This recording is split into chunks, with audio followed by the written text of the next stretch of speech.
Un parcours militant, puisque j'ai été militant antiraciste pendant des années, président de SOS Racisme, où j'ai inventé la pratique du testing et j'ai obtenu 2 arrêts de la Cour de cassation qui fondent le droit français sur les discriminations. J'ai été aussi un responsable politique au Parti socialiste, puis un député, et désormais, depuis quelques années, je travaille pour le Paris Saint-Germain. Je suis référent éthique auprès de la direction du Paris Saint-Germain pour, comme le mot l'indique, référence, c'est-à-dire être un point de référence par rapport à des enjeux éthiques. Et on me dit, qu'est-ce que l'éthique? Je dirais à peu près tout ce qui est en dehors du code du travail, c'est-à-dire tout ce qui n'est pas réglementé et dont on connaît les réponses aujourd'hui, mais qui sont des sujets qui peuvent apparaître. Alors, même si l'égalité salariale existe, on sait bien que sur le genre, elle n'existe pas. Les questions de racisme, de discrimination, d'homophobie, bon, multitude de choses.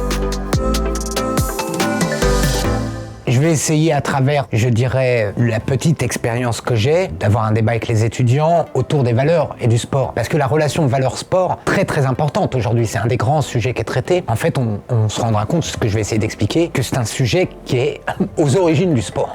Et c'est vraiment quelque chose d'important. Et avec peut-être les dimensions qu'il a aujourd'hui, peut-être que pour les étudiants, c'est important de revenir à du fond, pas simplement à réagir. C'est-à-dire d'abord avoir un fond pour savoir réagir.